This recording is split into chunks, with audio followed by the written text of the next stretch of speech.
오늘 말씀의 제목은 복음은 계속된다 라고 하는 것입니다.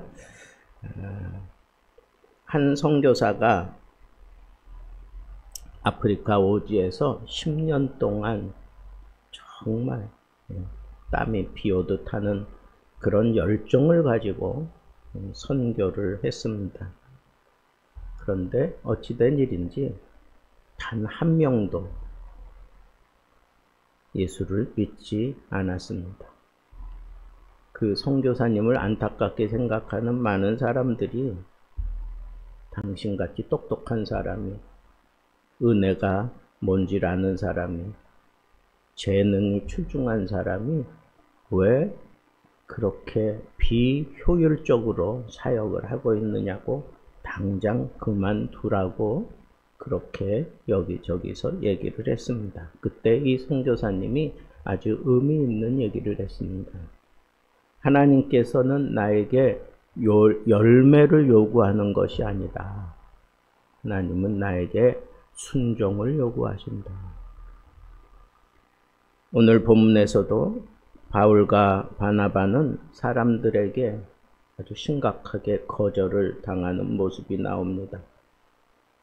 박해를 당하고 정말 심각한 위기 상황들이 계속해서 멈추지 않는 그런 모습을 보게 되는데, 저는 참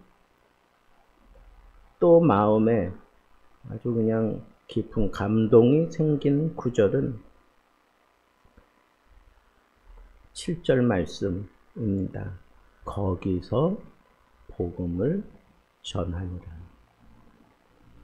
만약 그렇게 힘들고 어렵게, 그리고 정말 죽을 고비를 넘겨서 도망칠 수밖에 없는 그런 상황을 맞이해서 그렇게 도망치면서도 새로운 곳에 가서 거기서 복음을 전하니라.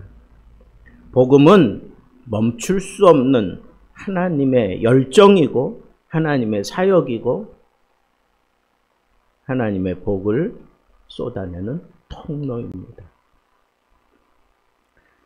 복음은 항상 분명한 결단을 요구합니다.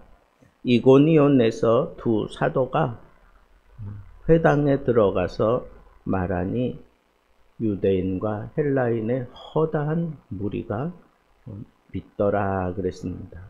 여기 이고니온은 오늘날의 터키 지역입니다. 그러니까 투르키의 지역이죠. 그 투르키아의 코냐 지역에 해당합니다.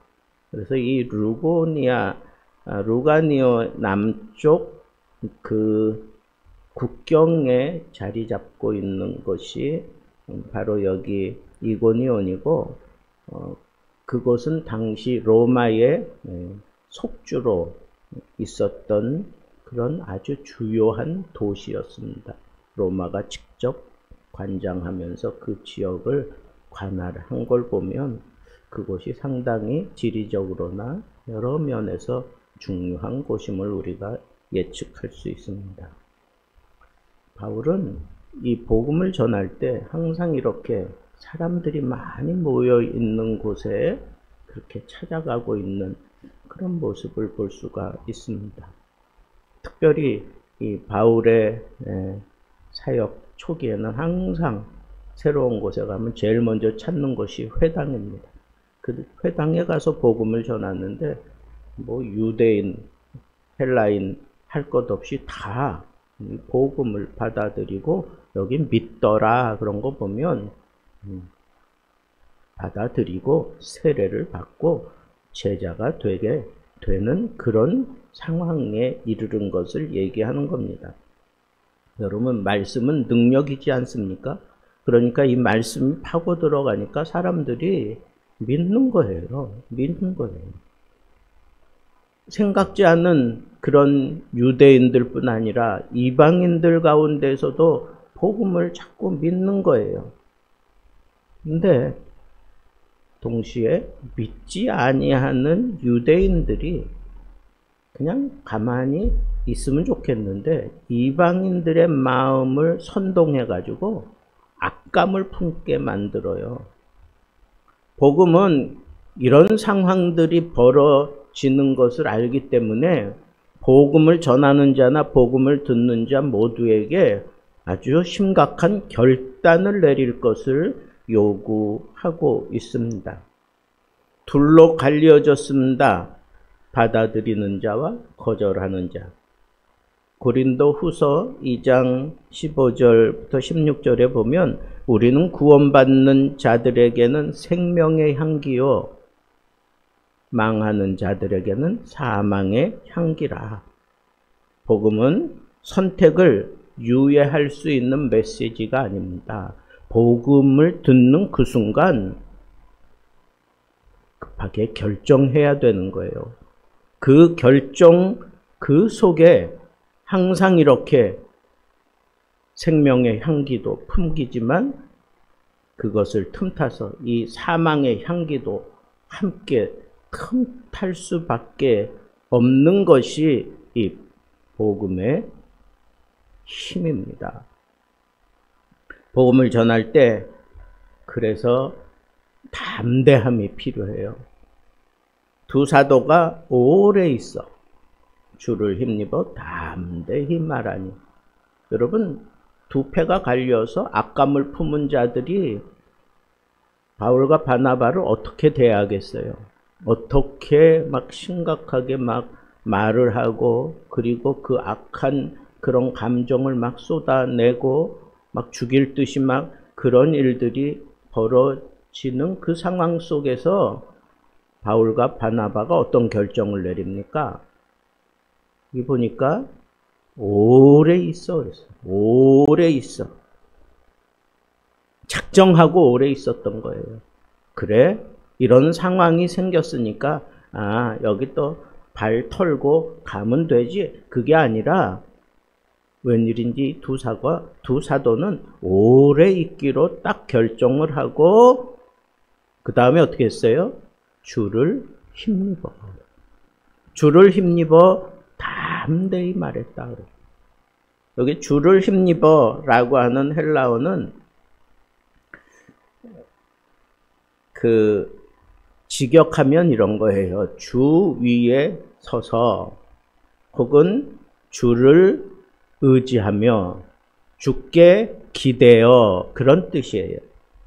단순한 마음의 의지 그 수준을 넘은 거예요. 말씀을 전할 때마다 주님께 전적으로 의지해서 주님께 기대고 그리고 담대해진 마음을 가지고 복음을 전했다라고 하는 거예요.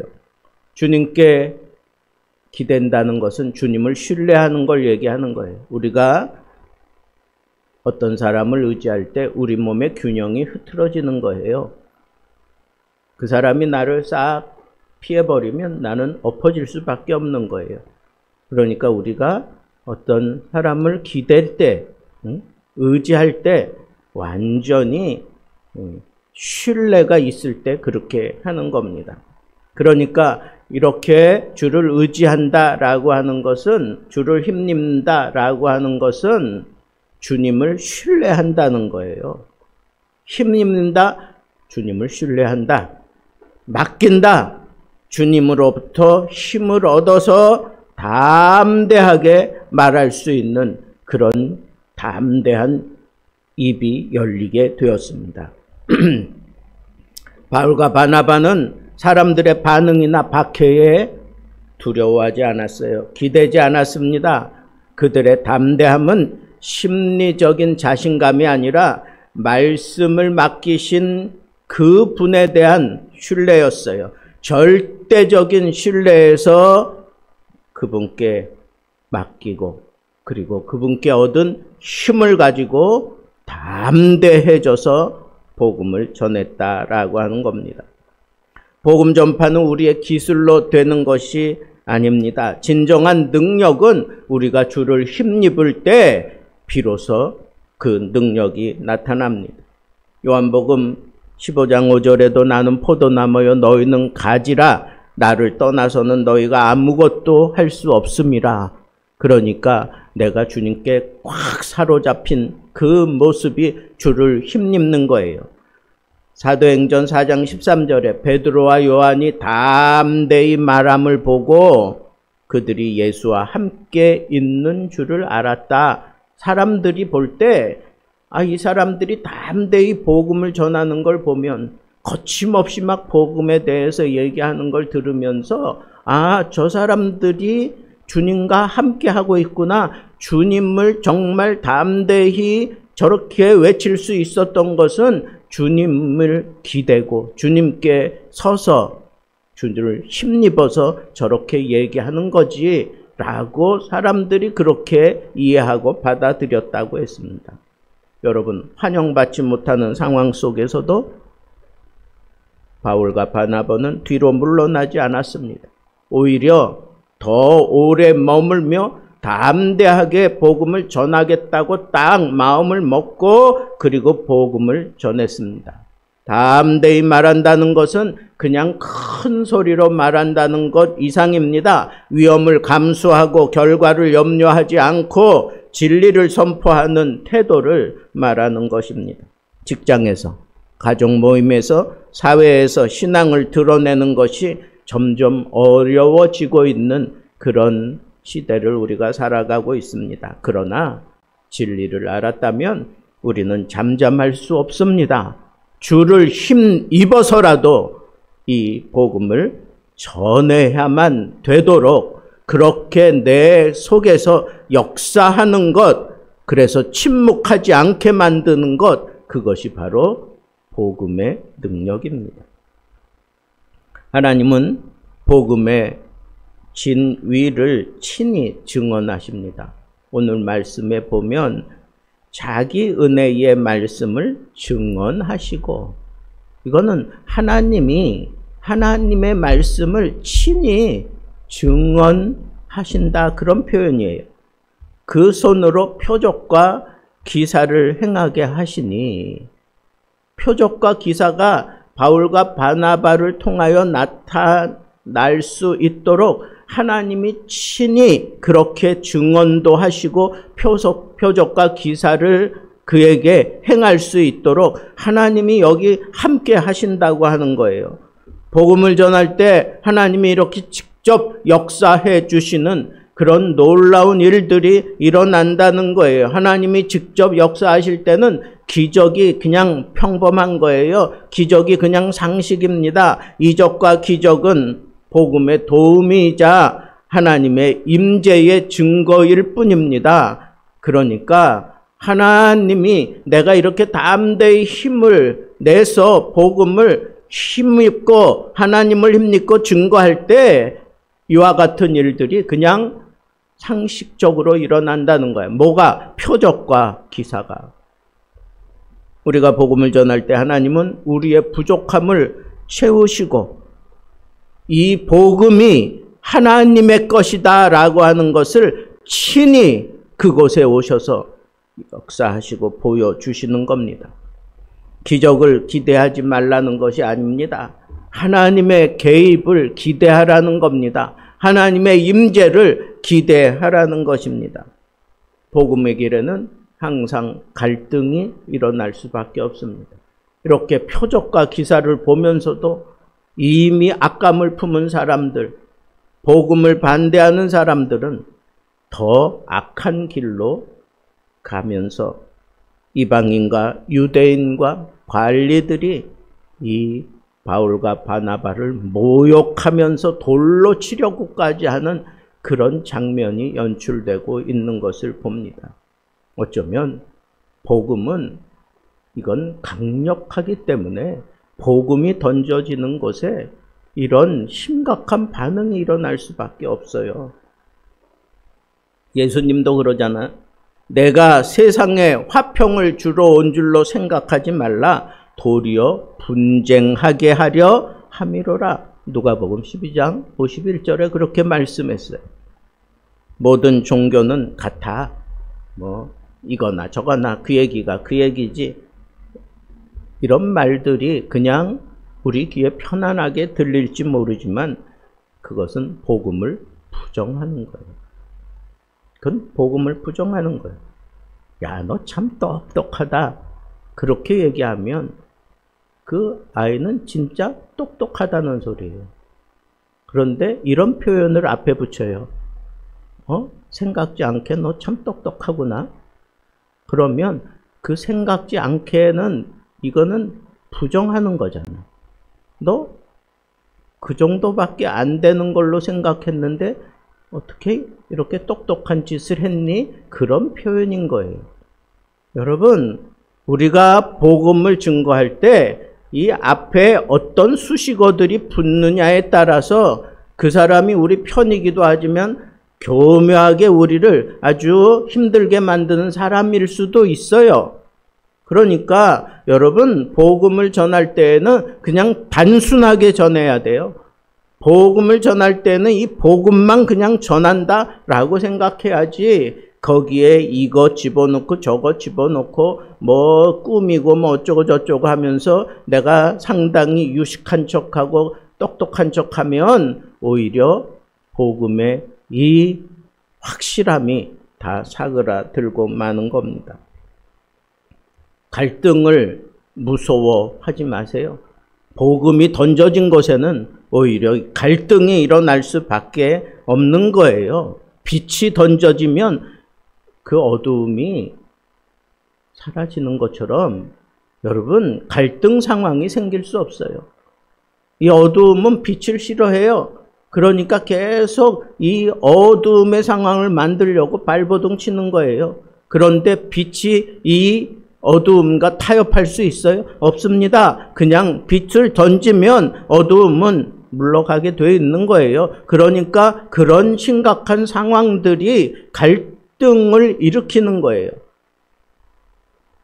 그들이 알고 루가오니아의 루스드라와 더베와 그 근방으로 도망했다 그랬어요. 심각한 일이 일어났던 거예요.